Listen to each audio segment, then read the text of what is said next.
We have come a long way in the therapy against renal cell carcinoma, at least for the most common type, clear cell renal cell carcinoma.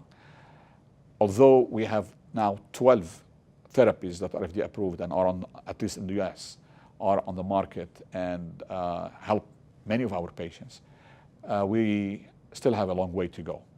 We need to improve our predictive biomarkers to be able to select the appropriate therapy for the right patient. And we touched upon that earlier. We're still not there yet. We're still not there to identify which patients are going to respond to which drug.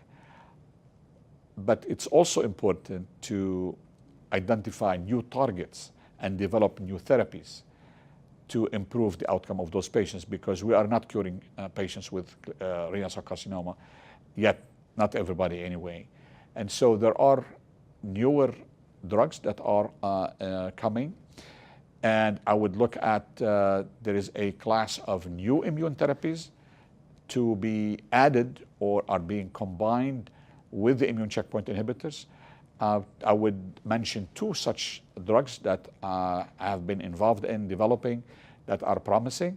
One is Nectar-214, which is pegylated IL-2 or CD122 agonist immune therapy that has a strong biological rationale to combine with immune checkpoint inhibitors such as PD-1 antibodies, for example, nivolumab.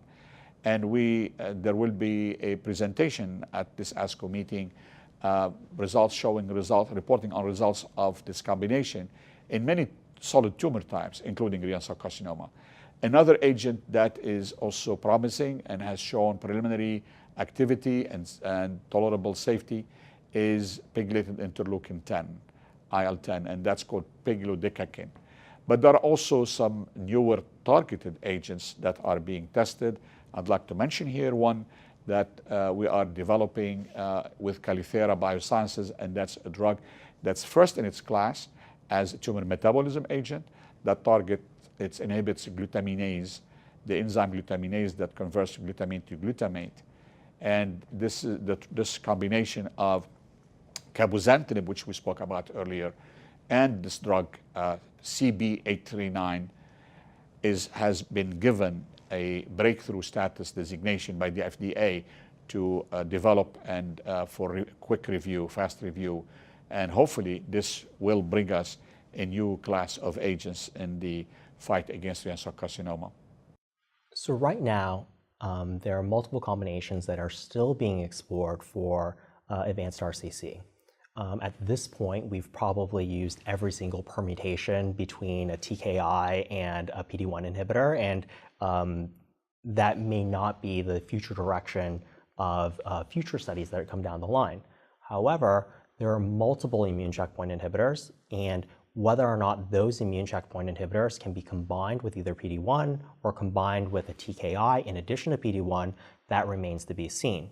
Furthermore, there have also been multiple vaccine studies that may also provide some additional benefit. However, those types of trials have thus far been rather disappointing, but that's not to exclude this as a possibility in the future.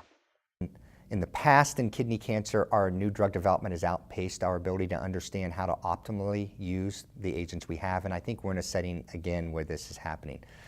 Certainly, the appropriate sequence, whether or not one can be re-challenged with IO therapy, should we stop IO therapy after maximal response or give it indefinitely, are key questions, not only based on efficacy, toxicity, but also economics.